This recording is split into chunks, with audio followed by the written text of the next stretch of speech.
Everyone thought I was crazy. My ex-wife, my coworkers, even my own parents. Carlos is obsessed, they'd say. Spending all that money on freeze-dried food and a modified van. Monitoring ham radio like the world's going to end. They laugh when I converted my Sprinter van to electric, installed solar panels on the roof, built in a kitchen and bathroom. Call me paranoid when I stockpiled medical supplies and kept a frozen seed vault in my garage. I wasn't crazy. I was prepared. I just didn't expect to be preparing for the dead, coming back to life. It started on a Saturday. I had Sofia and Miguel for the weekend, 10 and 7 years old.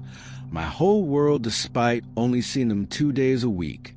We were at my apartment when the emergency broadcast interrupted the cartoons. Shelter in place. Avoid contact with infected individuals. Do not approach the deceased. The words scrolled across the bottom of the screen in that authoritative red banner that makes your stomach drop. Sofia looked at me with those wide brown eyes that were so much like her mother's, and Miguel clutched his stuffed dinosaur tighter against his chest. They didn't understand yet. I did. I'd been waiting for something like this for 5 years, ever since the divorce, ever since I'd started really paying attention to how fragile everything was. The supply chains, the infrastructure, the thin veneer of civilization that everyone just assumed will hold forever. I tried calling their mother, straight to voicemail. Tried again. Nothing. The cell towers were probably already overloaded. Everyone calling everyone. Panic spreading faster than whatever disease the broadcast was warning about. I grabbed the ham radio from my bedroom. The Yaesu FT 991A I'd spent $1,800 on 3 years ago, while Maria told me I was throwing money away on toys. I started scanning frequencies, moving through the bands, listening for anything coherent.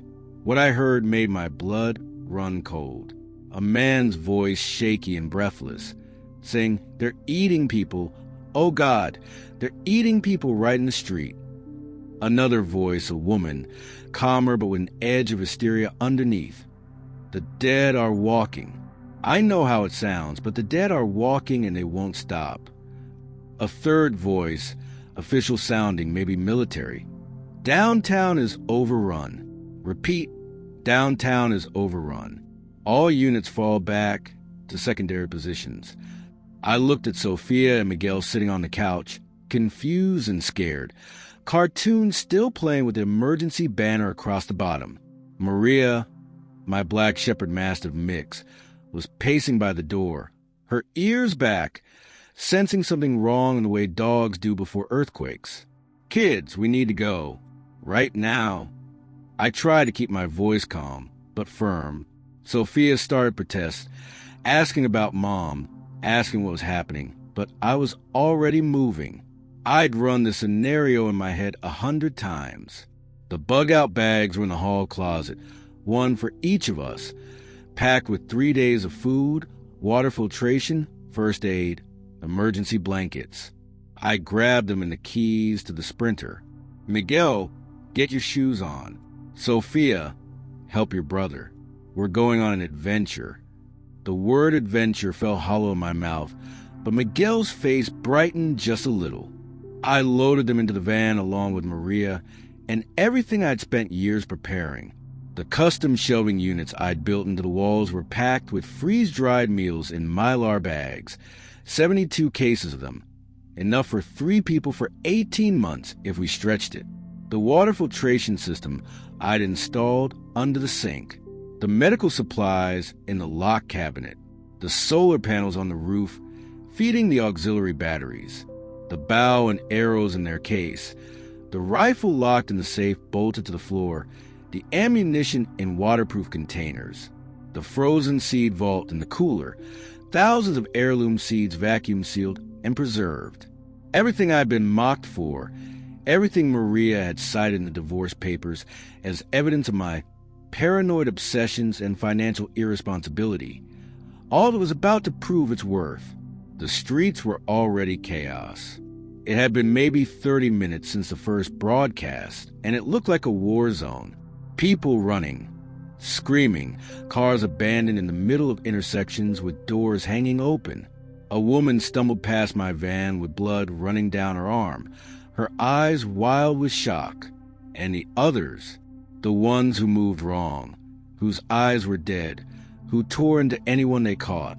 I saw a man in a business suit, his throat torn open, standing up from a body and lurching toward a group of teenagers trying to hide behind a mailbox. I saw an elderly woman, her flowered dress soaked with blood that wasn't hers, reaching with gnarled hands toward a child on a bicycle. The child's mother pulled him away just in time, both of them running, leaving the bike to clatter onto the sidewalk. I gripped the steering wheel and focused on driving, on getting us out, on not letting Sofia and Miguel see more than they had to. But Miguel was crying, and Sofia was asking questions I couldn't answer, and Maria was whining in the back, and all I could do was drive. I headed for the mountains, for the deep wilderness where I'd scouted locations years ago, back when I was still married, and Maria would roll her eyes every time I announced I was going camping again. I'd told her I was hiking, fishing, enjoying nature. I'd been mapping escape routes, finding defensible positions, marking water sources on topographic maps I kept hidden in my truck. Places no one else knew about. Places where a person could disappear and survive if they had the skills and supplies and the will to do what needed to be done. The highway was clogged within 2 miles, a parking lot of panic and abandoned vehicles. So I took the side streets, the alleys, the routes I practiced. I knew the city. I'd lived here my whole life. I knew which roads led where, which neighborhoods had through streets, which dead ends to avoid. We made it to the edge of the city, past the suburbs, into the foothills where the houses got farther apart and the trees got thicker. The roads were less crowded here, but not empty. I saw other people with the same idea, heading for the mountains, their vehicles packed with whatever they'd managed to grab. Some of them were already infected. I realized a pickup truck weaving across the road. The driver slumped over the wheel, the passenger's side door smeared with blood. I gave it a wide berth and kept driving. The logging roads were rough, but the Sprinter handled them better than I'd hoped. The electric motor was quiet, eerily quiet compared to chaos behind us, and the solar panels were doing their job, keeping the batteries topped off even as we climbed into higher elevations. I took fire roads next, paths barely wide enough for the van, branches scraping along the sides, rocks crunching under the tires. Sofia had stopped asking questions. She was holding Miguel now, both of them pressed against the window, watching the trees go by. Maria had settled down in the back, lying across the bed I'd built into the van's interior, her head on her paws but her eyes alert. We drove for hours, climbing higher, going deeper, following the routes I'd memorized from my maps. I tried the ham radio periodically, but the transmissions were getting more sporadic, more desperate.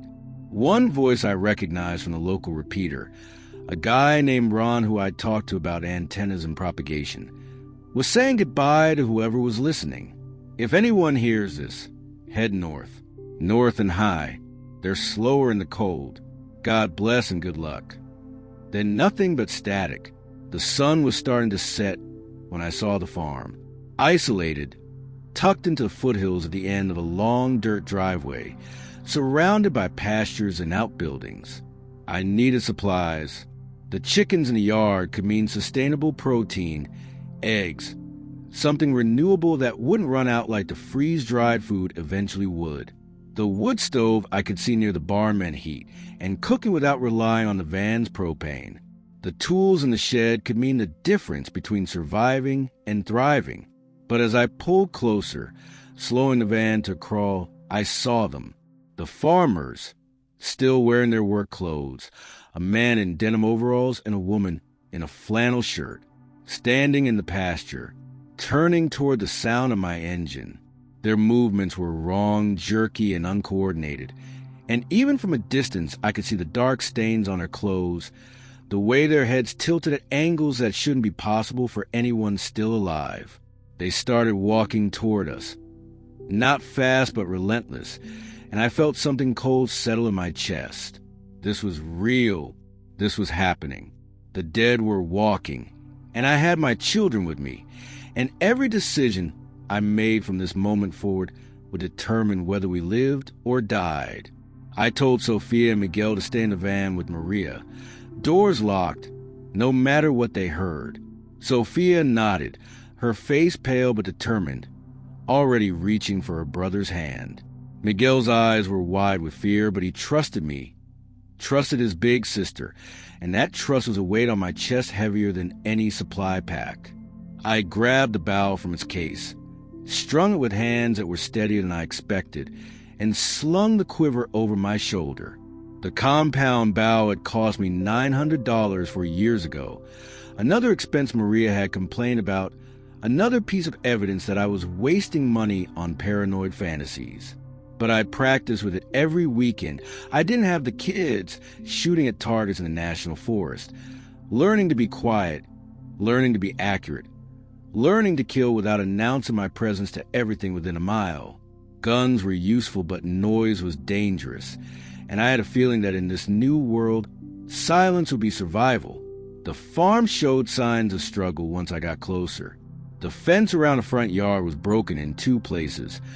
Posts snapped off at the base, wire tangled and bent, blood on the porch steps, dried to a dark brown in the sun. The barn door hanging open, swaying slightly in the wind.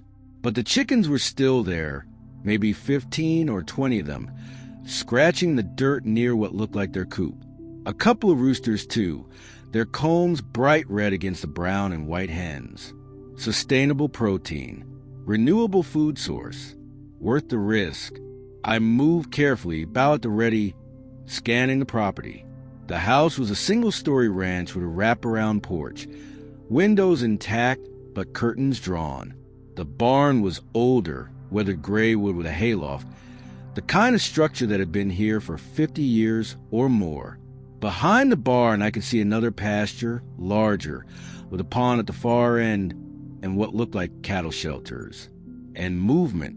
The 2 farmers I'd seen from the road were there, on the other side of the barbed wire fence that separated the pasture from the barnyard, pressing against it, reaching through it, their mouths opening and closing soundlessly. I approached the fence carefully, studying them. The man's overalls were torn at the shoulder, exposing gray flesh underneath, and his left arm hung at a wrong angle, broken or dislocated, but apparently not painful enough to stop him from trying to reach me. The woman's flannel shirt was soaked with blood from a wound on her neck that should have killed her, would have killed her if she were still alive in any way that mattered. They'd been bitten, turned, and somehow ended up trapped in their own pasture. Lucky for me. Unlucky for them. Though I suppose they were beyond luck now, beyond anything except the base drive to feed. I could see other bodies in the pasture too, further back. Cattle, 3 or 4 of them, lying motionless. Pigs in another section, their pen torn open, the animals scattered and still. The farmers had killed their own livestock, or tried to, before whatever infection or virus or curse had taken them over completely. The fence would hold them. It was good ranch fencing, for strands of barbed wire on sturdy posts. And these things didn't have the coordination to climb or the intelligence to find a weak point. As long as I kept my distance, I could work. The wood stove was sitting outside near the barn, one of those old cast iron beauties that weighed 300 pounds and could heat a whole house if you fed it right. Someone had been in the process of moving it, probably trying to take it inside before winter, and had left it on a wooden pallet with a hand truck leaning against it. Perfect. I could load it into the van, use it wherever we ended up, have heat and cooking without depleting propane or rely on electricity. The shed next to the barn was unlocked, the door standing open. Inside I found tools, a hatchet with a hickory handle, the blade sharp and clean, a large 2-person crosscut saw, the kind loggers used before chainsaws, 7 feet long with handles at both ends, hand saws, hammers, boxes of nails and screws, coils of rope, a come-along winch, an axe, a splitting maul. Everything I'd need to build shelter, to process firewood, to create something permanent. I started carrying tools to the van, moving quickly but carefully, aware that the infected farmers were watching me through the fence, aware that noise and movement might draw others. The chickens were harder. They scattered when I approached, squawking and flapping, and I had to corner them one by one near the coop. I'd raised chickens as a kid, back when my parents had a small farm before they moved to the city. So I knew how to handle them, how to grab them without getting pecked too badly, how to tuck them under my arm with their wings pinned. But I was out of practice, and they were panicked, and it took longer than I wanted. I managed to catch 12 hens and both roosters, loading them into a large dog crate I'd found in the barn, the kind meant for big breeds. They clucked and complained but settled down once they were confined, huddling together in that way chickens do when they're stressed. 2 trips to get them all to the van. 2 trips where I was exposed, carrying awkward loads, unable to use a bow if something came at me. But nothing did. The farmer stayed in the pasture. The woods stayed quiet, and I allowed myself to think we might actually pull this off. I was loading the wood stove, using the hand truck to roll it across the yard, when I heard the crack. Not loud, just a single sharp sound like someone stepping on a dry branch. But in the sudden silence that followed, I realized what it meant. I looked back at the pasture fence. The woman was gone from where she'd been standing. No, not gone. On the ground. The fence post she'd been pressing against had snapped at the base, rotted through from years of weather, and finally giving way under constant pressure. She was crawling under the wire, her body scraping across the dirt, her dead eyes fixed on me, and behind her, the man was pushing through the gap she created, his broken arm catching on the barbed wire but pulling free, tearing his flesh but not stopping him, not slowing him down at all. I abandoned the wood stove and ran for the bough I'd left leaning against the van. 20 yards away. The woman was closer, maybe 30 yards, but she was on her feet now, moving with that horrible shambling gait, arms outstretched. I grabbed the bow, knocked an arrow, drew and aimed in one smooth motion that was pure muscle memory from hundreds of practice sessions. The arrow took her in the chest, buried itself to the fletching, and she stumbled but didn't fall. Wrong target. I'd aimed center mass out of habit, but these things didn't need hearts or lungs. I drew again, aimed higher, released. The second arrow caught her in the forehead, punched through bone, and she dropped like a puppet with cut strings. The man was closer now, 15 yards and closing. I could smell him, the sweet rotten stench of decay, and I could see his face, or what was left of it, the lower jaw hanging slack, the eyes filmed over but still tracking movement. I put an arrow through his eye socket, and he fell backward, twitched once, and went still. The silence afterward was broken by Sofia screaming my name from a van. I turned and saw her at the window, her face pressed against the glass, and I realized she'd seen everything. Seen me kill what used to be people, seen the dead walking and falling and not getting back up. Miguel was crying, and Maria was barking, and I wanted to go to them, to hold them, to tell them it would be okay. But I couldn't, not yet, because from the woods beyond the pasture, drawn by the commotion, or maybe just wandering, more of them were emerging. I counted at least 20, maybe more, shambling between the trees, some in work clothes, some in street clothes, one in what looked like a hospital gown. Too many to fight, too many to risk. I ran to the van, threw the bow into the side door, jumped into the driver's seat. The electric motor hummed to life, silent and powerful, and I backed down the driveway faster than was safe, the wheels spinning on loose gravel. In the rear-view mirror, I could see them following, spreading across the road, relentless and patient and horrifyingly certain. They couldn't catch us, not on open road, but they were following our tire tracks, following the path we'd taken up into the mountains. And I had no idea how long they'd keep following before they lost interest or found something else to chase. Carlos drove deeper into the mountains, the electric motor of the Sprinter humming quietly beneath the sounds of Miguel's crying and Maria's anxious panting from the back. The undead were following. He could see them in the side mirrors when the road straightened out enough to get a clear view behind, but they were falling behind with every mile. They were slow, shambling at maybe 2 miles per hour at best, while the van could manage 15 even on these rough fire roads. But the thought of them following his tire tracks, patient and relentless, made his hands grip the steering wheel tighter. He'd left a trail, a clear path pointing directly at wherever he decided to stop. He'd have to do something about that, find a way to obscure their route or lead the horde in a different direction. But right now the priority was distance and elevation. Get high enough into the mountains, and even if they followed, the terrain would slow them down, maybe stop them entirely.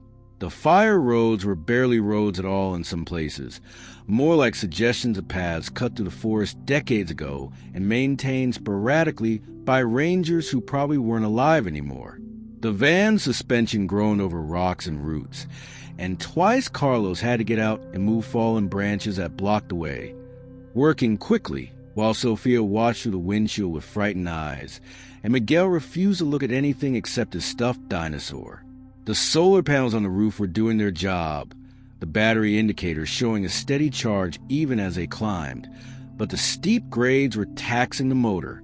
Carlos could feel in the way the van struggled on the worst inclines, the electric motor whining as it pulled them up slopes that would have been challenging for a conventional four-wheel drive.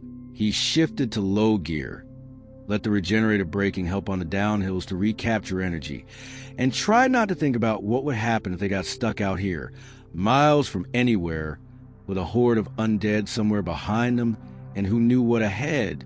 He tried the ham radio every hour, scanning through frequencies, listening for anything that sounded organized or hopeful. Most of what he heard was chaos. Scattered transmissions from people trapped in their homes, calling for help that wasn't coming. A group claiming to secure a shopping mall, inviting others to join them. Their voices optimistic in a way that made Carlos' stomach turn, because he'd seen enough zombie movies to know how that would end. A ham operator in what sounded like Montana, reporting that the military had pulled back to defensive positions around major infrastructure, abandoning everything else. Another voice, professional and calm, reading coordinates and advising people to head for what he called rally points. Though he never explained who would organize them or what anyone would find there, Carlos didn't trust any of it. He'd learned years ago that in a real emergency, the only person you could count on was yourself, and even that was a gamble. Sofia finally spoke around midday, her voice small and scratchy from crying. "Dad, where are we going?" Carlos glanced at her in the rear-view mirror. She was holding Miguel against her, his face buried in her shoulder, and Maria had her head resting on Sofia's lap. His daughter looked so much older than 10 in that moment, forced into a role she shouldn't have to play, taking care of her little brother because her father was busy trying to keep him alive. "Somewhere safe," he said, and heard how inadequate that sounded. "Somewhere the bad people can't get to us." Miguel's muffled voice came from Sofia's shoulder. "They're not people anymore, are they?" Carlos felt something crack in his chest. His 7-year-old son, who still believed in Santa Claus and thought monsters lived on his bed, had just articulated the fundamental horror of their situation with perfect clarity. "No, buddy," Carlos said quietly. "They're not." They encountered other survivors late in the afternoon. Carlos had taken what he thought was an abandoned logging road, following it deeper into a canyon where the trees grew so thick the sunlight barely penetrated. When he came around a curve and had to slam on the brakes, 5 men stood blocking the road, all of them armed, 2 with rifles and 3 with pistols visible in their waistbands. One of them, a broad-shouldered guy with a red beard and a hunting rifle slung over his shoulder, stepped forward and raised his hand in what might have been a friendly gesture or might have been a command to stop. Carlos was already stopped, his hand moving toward the lockbox under his seat where he kept his own pistol, his mind racing through scenarios. The van was too wide to turn around on this narrow road. Backing up would take too long and leave them vulnerable. He'd have to talk his way through this or fight his way through this. And with the kids in the van, fighting was the absolute last option. He rolled down the window halfway. Enough to talk, but not enough for someone to reach through easily. "Afternoon," he said, keeping his voice neutral. The red-bearded man came closer. His rifle still slung, but his hand resting on it in a way that wasn't casual. "Afternoon. Hell of a day, isn't it?"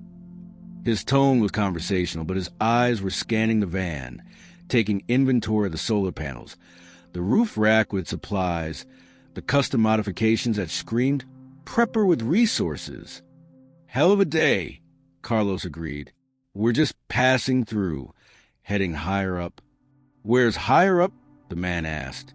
"Anywhere that isn't here," Carlos said, which was true enough. The man smiled, but it didn't reach his eyes. "We got a camp about 2 miles west, good defensive position, plenty of room. You and your family are welcome to join us. Safety in numbers, right?" Carlos looked at the other 4 men. They'd spread out slightly.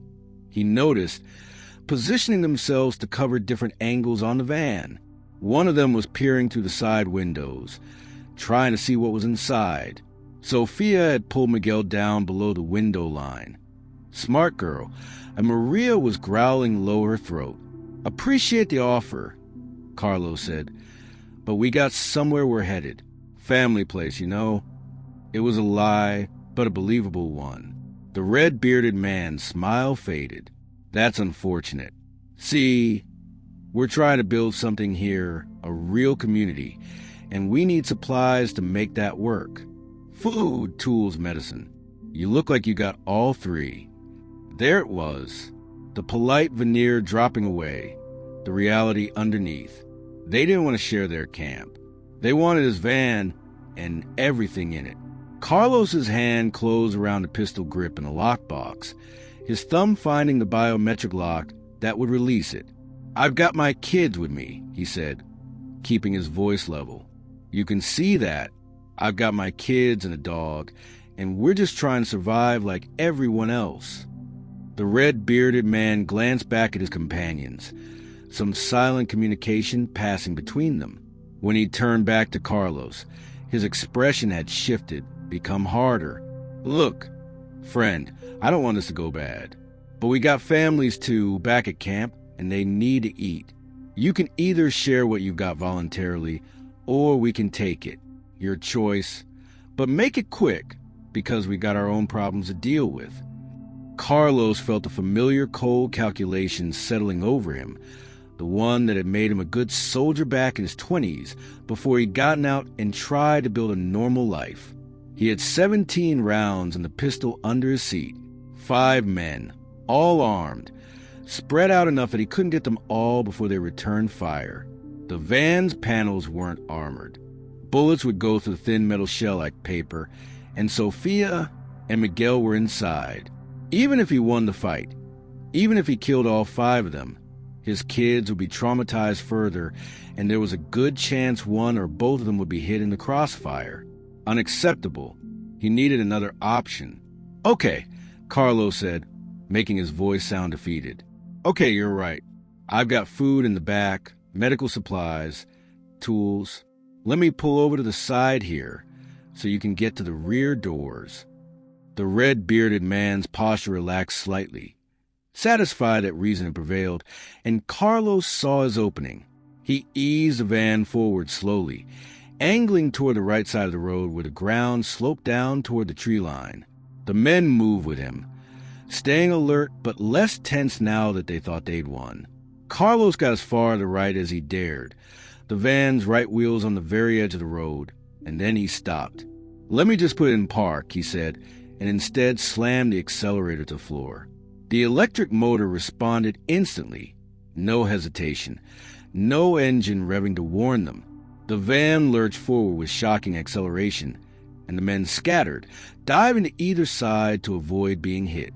Carlos jerked the wheel left, threading between 2 of them, close enough that one of them had to roll out of the way. Someone was shouting, and he heard a gunshot, the bullet going wide and high, punching through air where the van had been a second before. Then he was past them, racing down the logging road, the speedometer climbing to 30 miles per hour, which felt suicidally fast on a path this rough, but was the only chance they had. More gunshots behind them, 3 or 4 in rapid succession, and he heard one impact against the back of the van, a metallic clang that made Sofia scream and Miguel wail. But the rear windows didn't shatter, and the van kept moving, and within seconds they were around another curve, trees between them and the men.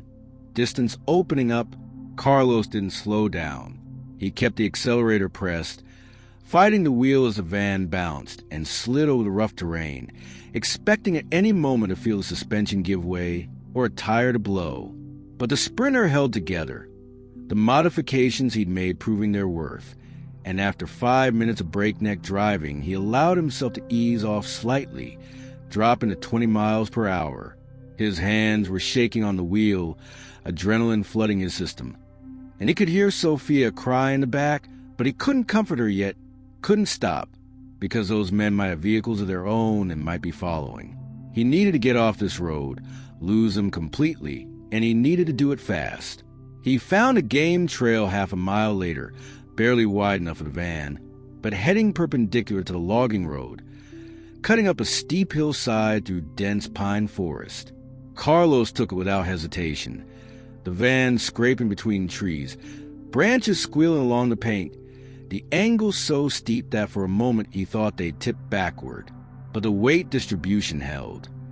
The electric motor clawed them upward, and within minutes they were in terrain no vehicle could follow without serious four-wheel drive capabilities, and even then it would be dicey.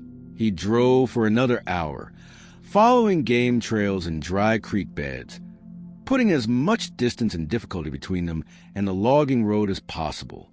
Finally, when the battery indicators showed they'd dropped to 60% charge and the sun was starting to set, he found a small clearing surrounded by thick underbrush and pulled the van in, killing the motor.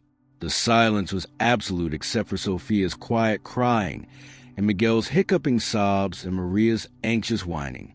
Carlos sat in the driver's seat, his hands still gripping the wheel, staring at nothing. They'd escaped. They were alive. But those men had been willing to rob them, probably willing to kill them if necessary, and that was just day one of whatever this new world was going to be. How many more like them were out there? How many more desperate people willing to do desperate things? He'd planned for the zombies or something like them, but he hadn't fully processed what other survivors would become when the rules disappeared. He should have. He'd read enough history to know what people were capable of when civilization collapsed. Sofia's voice broke through his thoughts. "Dad, are we okay?" Carlos turned to look at his daughter, her face pale and tear-streaked, her arms still wrapped around her little brother, and he forced himself to nod. "We're okay, honey. We're safe now." Another lie, but a necessary one. They weren't safe. They wouldn't be safe until he found the place he'd been planning for, the valley he'd scouted 3 years ago on a camping trip that Maria had complained about because he'd been gone for 4 days. The valley with only one ground-level access point, surrounded by cliffs, defensible and isolated and perfect for exactly this kind of scenario. He'd marked it on his topographic maps, memorized the route, taken GPS coordinates. It was another 40 miles as the crow flies, probably 60 or 70 by the routes they have to take. 2 days, maybe 3, if they could manage 15 miles a day on these roads. 2 or 3 more days of danger and uncertainty and fear. But they'd made it this far. Carlos looked at the battery indicator, 60%, and the solar panels would recharge them overnight if the weather held. He looked at the supplies packed neatly in their custom shelving. He looked at his children, traumatized but alive, and his dog, alert and protective. They'd made it this far, and he'd get them the rest of the way. He had to, because the alternative was unthinkable, and Carlos had spent 5 years learning not to think about unthinkable things, to focus instead on concrete problems with concrete solutions. Right now, the problem was getting to the valley. Everything else could wait. He spent the next hour setting up camp in the van, breaking out freeze-dried meals and heating water on the portable stove. Try and make it feel normal and routine, even though nothing would ever be normal again. Miguel ate mechanically, not tasting the food, and Sofia barely touched hers. Maria ate her kibble and then stationed herself at the van's side door, on guard, sensing that her humans needed protecting. As darkness fell and the temperature dropped, Carlos got the kids into their sleeping bags in the small bed he'd built into the van's interior. Sofia and Miguel huddled together with Maria between them. He sat in the driver's seat, pistol in his lap, watching the darkness through the windshield, listening for sound of pursuit that never came. Tomorrow they'd continue. Tomorrow they'd get closer to the valley. Tomorrow they'd survive another day. That was all he could promise, and for now, it would have to be enough. They reached the approach to the valley on the afternoon of the third day. Carlos had pushed them hard, driving from first light until the solar panels couldn't keep up with the battery drain, then stopping only long enough to recharge and eat and sleep in nervous shifts. They'd seen more of the undead along the way. Individuals in small groups wandering through the forest with that horrible, purposeless purpose. But the van's quiet electric motor let them pass unnoticed most of the time. Once they'd had a detour around a cluster of 20 or more blocking a narrow bridge. And once Carlos had used the bow to take down 3 that had wandered too close to their overnight camp. But mostly they'd been able to avoid contact. The bigger danger had been the terrain itself. Roads that weren't really roads anymore, washouts and rock slides and fallen trees that forced them to backtrack and find new routes. But Carlos's maps and GPS coordinates had proven accurate, and now, finally, they were here. The valley entrance was a narrow ravine between 2 cliff faces, maybe 15 feet wide at its broadest point, cutting through a rock formation that rose 200 feet on either side. Carlos had found it 3 years ago while exploring off-trail, following a creek upstream to its source, and had immediately recognized its defensive value. Only one way in on the ground, unless you had serious climbing gear and skills. The cliffs were sheer granite, no handholds, no paths, just smooth rock face that would stop anything short of an experienced mountaineer with proper equipment. Inside, the valley opened up into maybe 40 acres of usable land, with a stream running through it, good sun exposure, timber for building, and game trails that suggested deer, and elk used it as a seasonal range. It was perfect. It was exactly what he'd been preparing for, without knowing specifically what he was preparing for. And now, standing at the entrance with his children and his dog, looking at the narrow passage that would either be their salvation or their tomb, Carlos felt the weight of every decision that had led them here. He told Sofia and Miguel to stay in the van with Maria, locked doors, same as always, and he took the bow and started walking. The ravine floor was covered with loose rock and gravel, the stream cutting a channel down the middle, and his boots crunched with every step in a way that made him wince. Noise discipline was harder here, the rock walls amplifying every sound, but there was no help for it.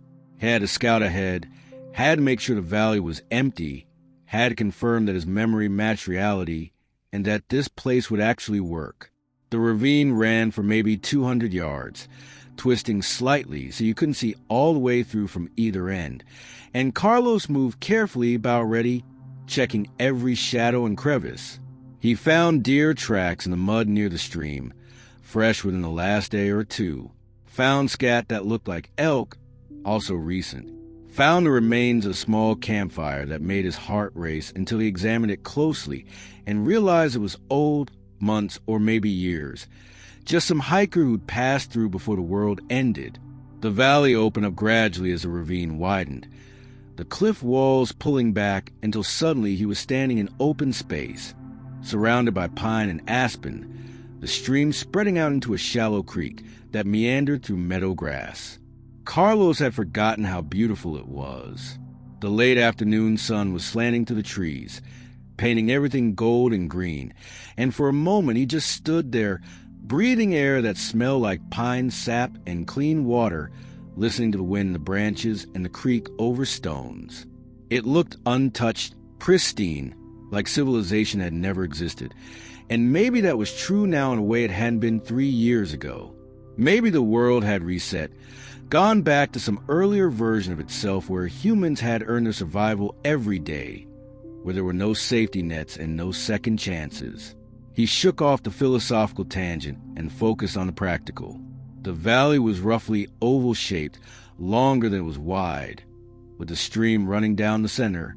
The ground sloped gently upward from the creek on both sides. Good drainage, no standing water. Timber was plentiful, pine and aspen and some old-growth fir that had to be 100 years old, straight and tall, perfect for building. The southern exposure would give them maximum sunlight for growing food and keeping the solar panels charged. Game trails crisscrossed the meadow, and he spotted a doe with 2 fawns at the far end, maybe 300 yards away, watching him with alert curiosity before they bounded into the tree line. Water, timber, game, sun, and only one entrance. It was everything he'd remembered and more. It was going to work. Carlos walked the perimeter, staying close to the tree line, looking for any signs that someone else had discovered this place. He found nothing recent. No trash, no fire pits, no cut trees or disturbed ground. The hiking trail that he'd followed here 3 years ago was overgrown to the point of being nearly invisible, and he doubted anyone had been back here since. It was too remote, too hard to reach, too far from anywhere people wanted to go, which made it perfect for exactly this purpose. He completed his circuit of the valley and headed back toward the ravine entrance, already planning. First priority was blocking that entrance, making it secure against both the undead and any hostile survivors who might find their way here. Then shelter, better than the van, something permanent that could handle mountain winters. Then food production, getting the chickens settled and starting a garden, and learning to hunt effectively enough to supplement their stored supplies. Then everything else, all the small details that would turn survival into actually living. He was halfway back through the ravine when he heard Miguel screaming. The sound echoed off the rock walls, distorted and amplified, and Carlos was running before he consciously registered what he was hearing, the bow forgotten in his hand. His only thought getting back to his son, getting to his children, protecting them because that was the only thing that mattered anymore.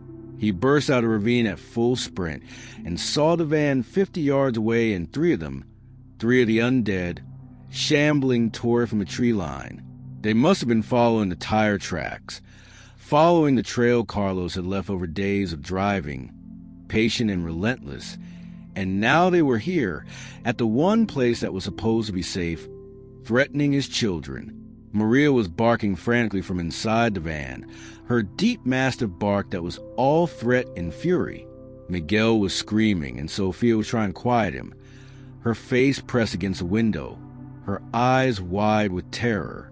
The undead were 20 yards from the van and closing, a man in torn hiking clothes and 2 women in what looked like camping gear, all of them marked with the gray flesh and dead eyes and jerking movements that meant they were gone, completely gone, just animated corpses following base instincts. Carlos knocked an arrow as he ran, drew and released without stopping, and took down the nearest one. The man in hiking clothes was shot through the eye socket that dropped him instantly.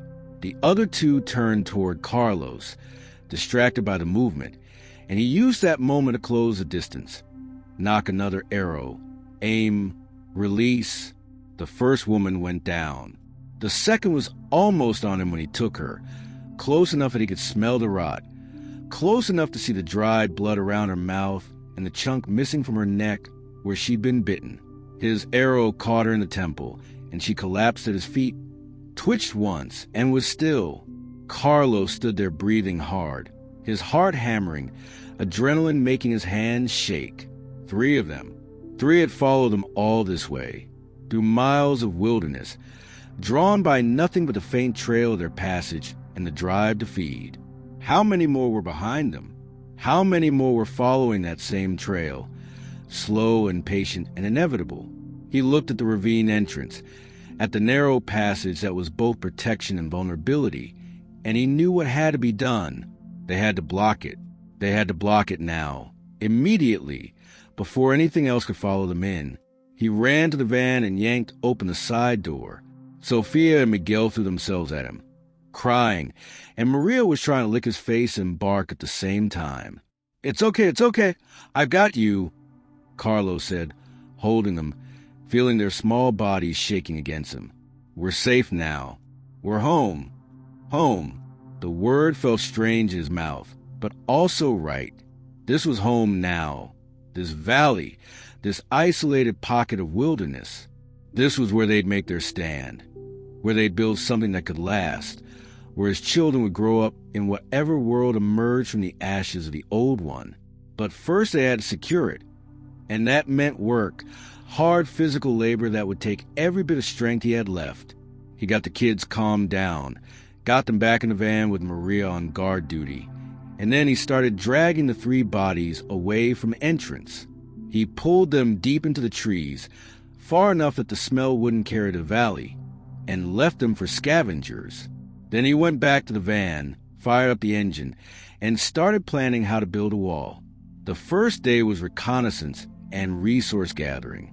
Carlos drove the van through the ravine into the valley, scouting for fallen trees that could be moved, marking standing dead timber that could be cut, identifying where he'd set up their base camp. He chose a spot about 100 yards from the ravine entrance, close enough to defend, but far enough to have warning if something made it through. Flat ground near the stream, good sun exposure, protected on one side by a rock outcrop that would serve as a windbreak. He parked the van there, set up the chicken coop using materials he'd brought from the farm, got the birds settled with food and water. They seemed happy enough, scratching the ground, pecking at insects, oblivious to the fact that they might be some of the last chickens left alive in a 100-mile radius. The second day, he started on the wall. The ravine was 15 feet wide at its narrowest point, and that's where he'd build. 15 feet of wall was manageable, barely, for one man working alone with hand tools. He started by dragging deadfall logs to the site, using a come-along winch and rope to move pieces that weighed hundreds of pounds. It was brutal work, exhausting, every muscle screaming by noon, but he kept at it. Sofia tried to help, carrying smaller branches and tools, and even Miguel contributed by bringing water and snacks, and Carlos felt a surge of pride in his children, in their resilience, in their willingness to work even though they were scared and traumatized and missing their mother. They were adapting, they were surviving, they were becoming the people they'd need to be for this new world. By the end of the second day, he had the foundation of the wall in place. Large logs laid horizontally across the ravine opening, anchored on both sides by wedging them into cracks in the rock face. The third day he started building up, adding more logs, using a hatchet to notch them so they stacked securely, filling gaps with smaller branches and rocks. It was crude work, nothing like proper carpentry, but it didn't need to be pretty. It just needed to be solid, needed to stop anything from getting through. He worked from dawn until dark, stopping only to eat and check on the kids and make sure nothing was approaching the valley. On the fourth day, he heard them on the other side of the growing wall, the scrape of feet on gravel, the low moaning that made his skin crawl. He looked through a gap between logs and saw 5 of them out there, pressing against the wall, pushing with that mindless persistence. The wall held. The logs shifted slightly, but the weight of them, the mass of timber and rock, was too much for the undead to move. They pushed and moaned and eventually wandered away, following some other stimulus, and Carlos went back to work with renewed urgency. By the end of the 5th day, the wall was 8 feet high and solid, multiple layers of logs and rocks, creating a barrier that nothing was getting through without tools and intelligence. Carlos added a final layer on the 6th day, bringing it to 9 feet, and then spent hours filling every gap with smaller logs and branches and rocks mortared with mud from the creek bed. When he was finished, he stood back and looked at what he'd built. It wasn't beautiful. It was rough and crude and functional, more of a dam than a wall, but it completely blocked the ravine entrance. Nothing was getting through that. Nothing human-sized. Anyway, a bear could probably tear it apart if it wanted to. But bears weren't trying to eat people, as far as he knew. The undead were the threat, and the undead couldn't climb, couldn't problem solve, couldn't do anything except push forward with brute force. And the wall would stop brute force. That night, Carlos collapsed into the van's bed fully clothed, too exhausted to even eat. Sofia and Miguel were already asleep, curled together under blankets, Maria between them with her head on Sofia's leg. The chickens were settled in their coop outside, quiet in the darkness. The stream burbled over rocks. The wind moved through the pine trees with sound like distant ocean waves. And for the first time since the outbreak started, Carlos felt something close to peace. They were safe. The valley was secure. They had shelter and water and food and time to figure out what came next. He closed his eyes and let exhaustion pull him under. But even in sleep, his mind was working, planning, always planning for the next crisis, the next threat, the next problem that would need solving. He woke at dawn to the sound of Sofia calling his name, her voice urgent but not panicked. Carlos was out of bed before he was fully conscious, pistol in his hand, looking for the threat. Sofia was at the van's side door, pointing toward a tree line at the far end of the valley. "Dad, there's someone out there." I saw them moving. Carlos grabbed the binoculars from the equipment locker and scanned where she was pointing. At first he saw nothing, just trees and shadows, but then movement caught his eye, a figure. Definitely human, definitely alive based on the way they moved. They were staying in the tree line, watching the van, watching them. Carlos felt his jaw tighten. They weren't alone in the valley. Someone else had found this place.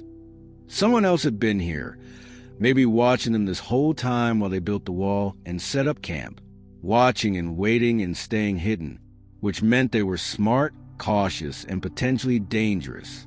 Carlos lowered the binoculars and looked at Sofia. "Go inside with your brother. Lock the doors. Don't come out until I get back." He grabbed the rifle from its safe, loaded it, and started walking toward the tree line where he'd seen the figure. He moved carefully, using cover, the rifle ready but not raised, trying to look alert but not aggressive. 30 yards from the trees, he stopped and called out, "I know you're there. I'm not going to hurt you if you don't give me a reason to. Come out where I can see you." Silence. Then, slowly, the figure emerged from behind a large pine. A woman, thin to the point of gaunt, wearing dirty hiking clothes, her dark hair tangled and matted.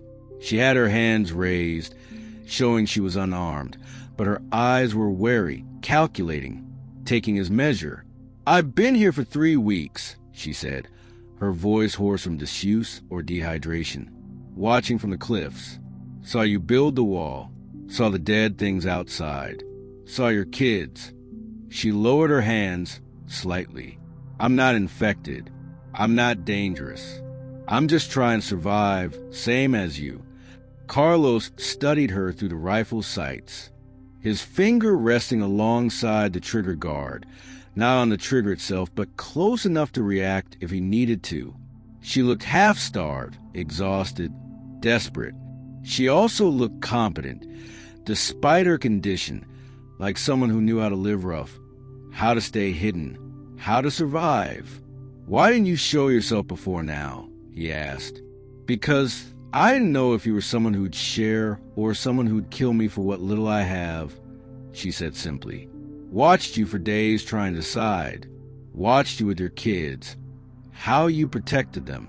Watched you work yourself into the ground building that wall. Figured maybe you were someone I could trust. Or maybe I'm just desperate enough to take the chance." Carlos felt the weight of the decision settling on him. Turn her away and she'd probably die out here. Let her stay and she might be a threat to his children, might be lie about everything, might be dangerous in ways he couldn't predict. But she also might be genuine, might be useful, might be the difference between surviving and thriving as winter approached. Extra hands for building, for hunting, for keeping watch. Someone who could help teach Sofia and Miguel things he didn't know himself. A voice other than his own for his kids to hear. Someone who could provide stability and normalcy in a world that had become completely abnormal. He thought about Maria, about her judgment of people, how she could sense threat and malice. "Come here," he said, lowering the rifle slightly. "Slowly. Keep your hands where I can see them." The woman approached carefully, her movements deliberate, non-threatening.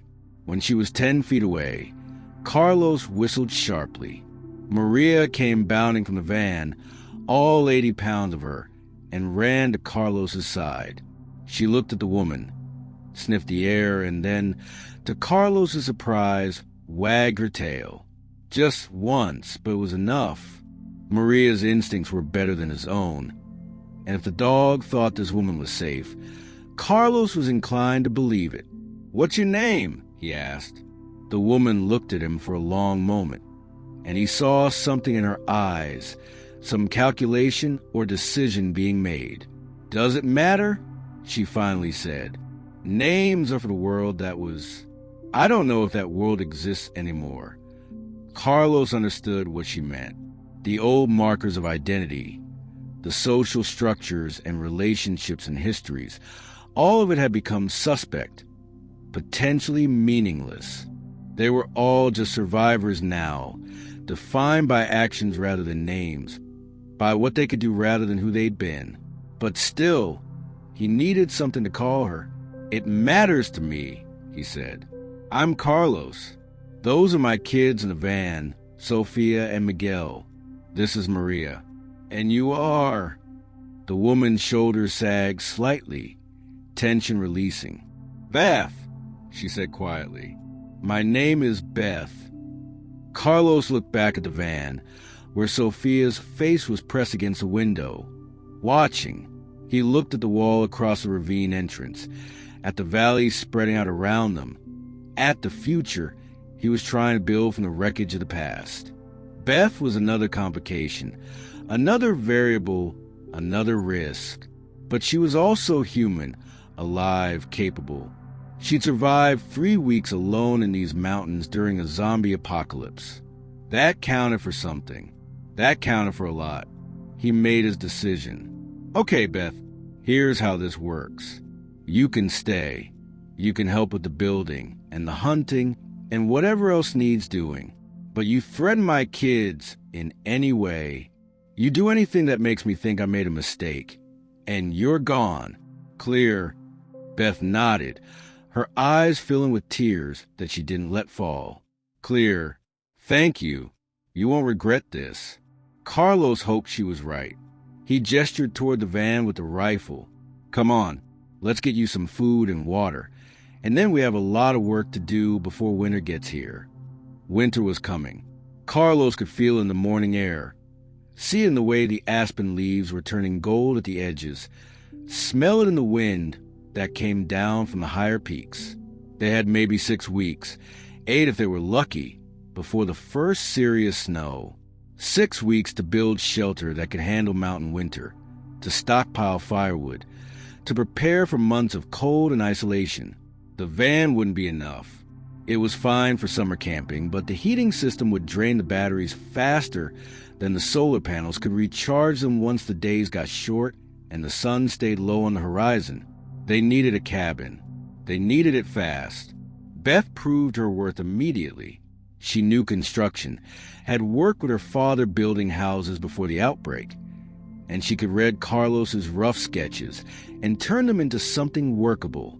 Together, they planned a single-room cabin, 16 by 20 feet, big enough for sleeping and storage and living, but small enough to heat efficiently with the wood stove from the farm. They marked the site on flat ground near the stream, close to the van, but far enough to create a separation between sleeping and working areas. Carlos felled trees using the big two-person saw with Beth on the other end, the rhythm of push-pull becoming almost meditative after the first dozen logs. Sofia helped strip bark using a draw knife, and even Miguel contributed by gathering the bark strips for kindling and carrying tools. The foundation went down first. Flat stones in the creek, Beth arranged to keep the logs off the ground and prevent rot. Then the first course of logs, the biggest and straightest Carlos could find, notched at the corners using techniques Beth showed him. The work was brutally hard, each log weighing 300 or 400 pounds, requiring both of them to roll and lift and position. They used a come-along winch to raise logs into place once the walls got higher than waist level, and Carlos felt every one of his 42 years in his back and shoulders by the end of each day. But the walls went up, slowly, painfully, but they went up. They'd been working for 2 weeks when Beth collapsed. Carlos was in the woods cutting more timber when he heard Sofia screaming, and he ran back to find Beth on the ground near the cabin site, her face gray, blood soaking through her pants leg. She'd fallen from the wall, stepping wrong on a log, and the gash on her leg from when she'd first arrived had reopened. Carlos had treated it when she'd first shown up, cleaned and bandaged it, and it had seemed to be healing. But the fall had tore it open, and now he could see it was infected, the flesh around the wound angry red and swollen, hot to the touch. He carried her to the van, laid her on the bed, and broke out the medical supplies. Antibiotics, strong ones, the kind you needed a prescription for in the old world, but that Carlos had stockpiled anyway, because he'd known that someday doctors and pharmacies might not be accessible. He cleaned the wound again, properly this time, debriding the infected tissue with a scalpel while Beth bit down on a leather strap and Sofia held her hand. Miguel watched from the front seat, his face pale. When it was done, Carlos bandaged her leg, gave her the first dose of antibiotics and pain medication, and told her she wasn't moving for at least 3 days. Beth argued but didn't have the strength to fight, and Carlos took over all the building work while she recovered. Sofia stepped up, helping more than before, learning to use a handsaw and a draw knife, working alongside her father with a determination that made his chest tight with pride. Miguel kept watch, sitting on a rock with Maria beside him, alert for any threats. The kid had grown up in the past month, lost the softness of childhood, become someone who understood that safety was temporary and survival required constant vigilance. Carlos hated that his son had to learn those lessons at 7 years old, but he was grateful Miguel was learning them. Beth recovered slowly. The antibiotics worked. The infection receded, but she was weak and the leg wouldn't bear her full weight. Still, she insisted on helping however she could, sitting with her injured leg propped up while she taught Sofia woodworking techniques, showed Miguel how to identify edible plants, helped Carlos plan the roof structure. By the 3rd week of October, the walls were up, 8 feet high, logs chinked with moss and mud to seal the gaps. Carlos and Sofia worked on the roof, laying pole rafters across the width of the cabin, covering them with smaller poles set close together, then a layer of bark, and finally sod cut from a meadow. It wasn't pretty, but it was waterproof or close enough. The wood stove went in next, the cast iron monster from a farm positioned in the center of the cabin, with a stovepipe Carlos fashioned from sheet metal he'd had in the van. They fired up for the first time and smoke filled the cabin until he adjusted the pipe angle. But then it drew properly and the heat was incredible, turning the small space almost uncomfortably warm.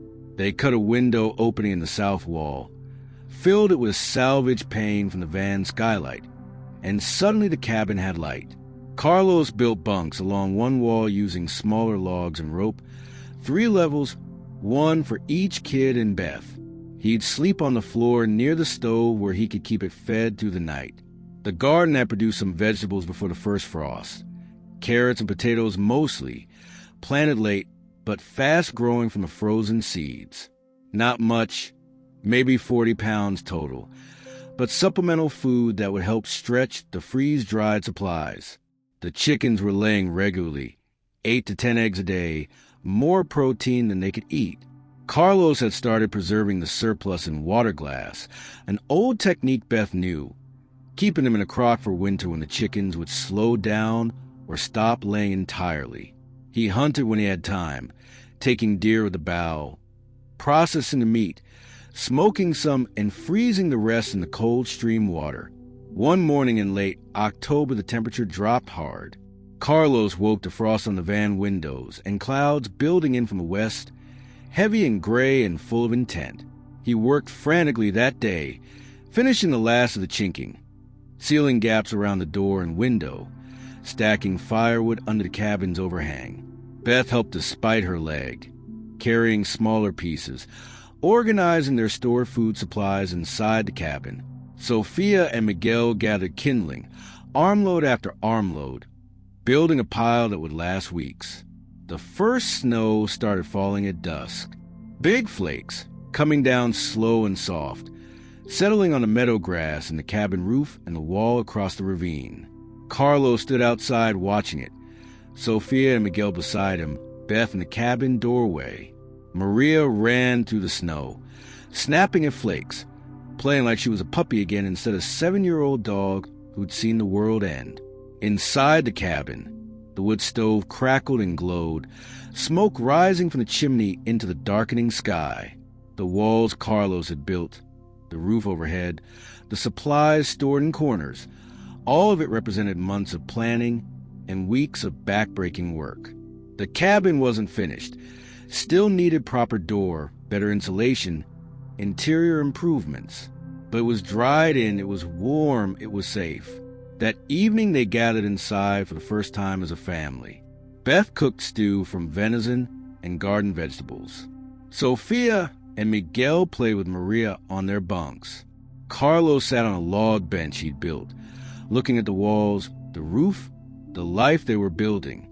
Snow fell outside, visible through the window, accumulating on the ground. He pulled his kids close. "We're going to be okay," he said, and for the first time since the outbreak, he believed it. The camera pulls back, showing the small cabin in the valley, smoke rising from the chimney, snow falling gently, the wall holding strong, a small sanctuary carved from chaos. The snow continued through the night, and by morning the valley was transformed. 3 inches of white covered everything, smoothing the rough edges of their half-finished settlement, making it look almost peaceful. Carlos stood outside the cabin in the pre-dawn darkness, his breath fogging in the cold air, and listened to the silence. It was absolute. No cars, no planes, no distant hum of civilization. Just the wind through the pines and the creek running under its skin of ice. This was what the world sounded like now.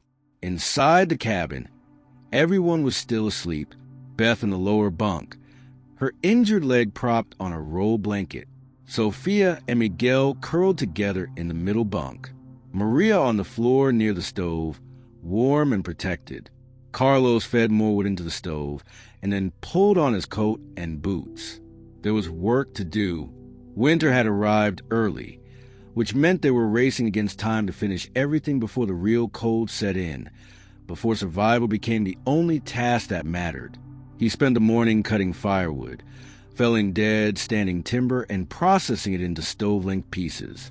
By noon, he had 2 cords cut and stacked, and his shoulders were screaming.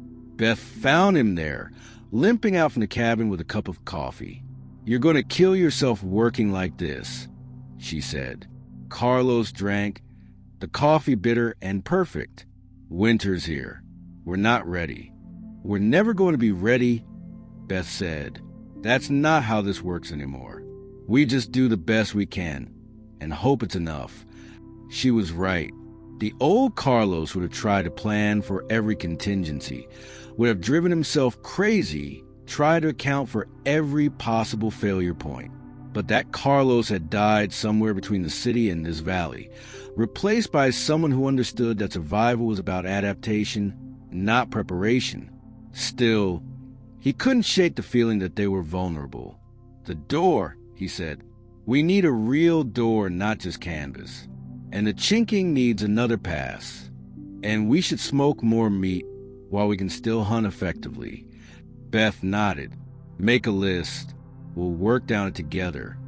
They worked through the afternoon, installing a proper door made from split logs fitted together with wooden pegs. It wasn't pretty, but it was solid, and when they closed at the cabin's interior, temperature jumped 5 degrees. Miguel helped by heating rocks in the fire for bed warmers, and Sofia worked on sewing warmer clothes from animal hides. By evening, they had crossed 3 items off Carlos's list. That night, they ate together. Venison stew thick with potatoes and carrots. Bread baked in a Dutch oven. After dinner, Sofia asked a question she'd been holding back for weeks. Dad, do you think Mama's okay? Carlos felt the weight of his children's hope pressing down. I don't know, honey, he said carefully. The city was bad when we left, but your mom is smart and tough, and if anyone could survive, it's her. It was a truth, or as close to it as he could manage. The odds weren't good, but he couldn't say that to his children. The days fell into rhythm after that. Carlos hunted in the mornings. Beth worked on improving the cabin. Sofia and Miguel did their part, feeding chickens, gathering eggs, processing firewood. The snow continued falling, accumulating in the valley, covering their tracks and the evidence of the old world dying. By mid-November, they had 2 feet of snow and temperatures dropping below 0 at night. But the cabin stayed warm and dry and the food held out. December brought heavier snow and colder temperatures. They burned through firewood faster than Carlos liked, and he spent hours each day cutting more. The chickens stopped laying as the days shortened, but they had enough preserved eggs to last. On Christmas Eve, Sofia asked if they could celebrate somehow. Carlos used their precious stored flour to make cookies sweetened with honey. They sang songs and told stories, and for a few hours the cabin was filled with something close to joy. January was the hardest month. The cold was brutal, dropping to 20 below some nights. Carlos pushed himself to cut more wood, working in temperatures that made his lungs burn. He fell once, cracked 2 ribs, but couldn't afford a rest. Beth took over more of the hunting, bringing down a bull elk that kept him in meat for a month. Sofia turned 11, and they celebrated with a cake. Miguel lost a tooth and put under his pillow, and Carlos left a smooth river stone in its place because currency didn't exist anymore, but magic still should. February brought a thaw, temperatures climbing into the 40s. They used the break to make repairs and assess damage. The cabin had held up well. The wall across the ravine was still solid, though they found evidence that something had tried to get through. The chickens started laying again as days lengthened. The freeze-dried food was holding up. They'd barely touched it. They would make it through winter. They had made it through winter. In March, Carlos tried the ham radio again and picked up a transmission from a research station in Montana. A woman's voice reported they had survivors, a defensible position, and were conducting research on the infection. Carlos marked the coordinates, thinking that maybe in spring, when travel was possible, there might be something bigger out there than just surviving. But that was a decision for later. For now, they had what they needed. April came with melting snow and green shoots in the meadow. The valley came alive with birdsong and running water. Carlos worked on expanding the garden, planting more of the seeds from his vault. Sofia and Miguel helped, their hands in the dirt, learning to grow food. Beth taught them about crop rotation and companion planting, knowledge she'd learned from her father. The chickens laid prolifically, more eggs than they could eat. Carlos hunted less, letting the deer population recover, taking only what they needed. One evening in late April, Carlos stood outside the cabin watching the sunset paint the mountains orange and purple. Beth came to stand beside him, and together they looked at what they'd built. The sturdy cabin with smoke rising from its chimney, the garden with its neat rows, the chicken coop bustling with life, the wall across the ravine, solid and protective, Sofia and Miguel playing with Maria in the meadow, their laughter carrying on the wind. "We did it," Beth said quietly. "We actually did it." Carlos nodded. They'd survived the outbreak, the journey, the hostile survivors, the brutal winter. They'd built shelter and grown food and created something that could last. His children were safe, fed, learning to thrive in this new world. It wasn't the life he'd planned for them, wasn't the childhood they should have had. But it was life, and it was good, and it was theirs. That night, gathered in the cabin with everyone safe and whole, Carlos pulled Sofia and Miguel close. Outside, the last light faded from the sky. The valley settled into darkness, protected by its walls and its isolation. Maria slept by the door, always on guard. Beth banked the fire for the night, and Carlos looked at his family, because that's what they were now, and felt something he hadn't felt in months. Peace. We're going to be okay, he said, and for the first time since the outbreak began, he meant it completely. The world had ended, but they hadn't. They'd survived, adapted, built something worth protecting. The cabin stood solid around them. The valley provided everything they needed. And tomorrow, they'd wake up and do it all again. One day at a time, one season at a time, for as long as it took. They were home,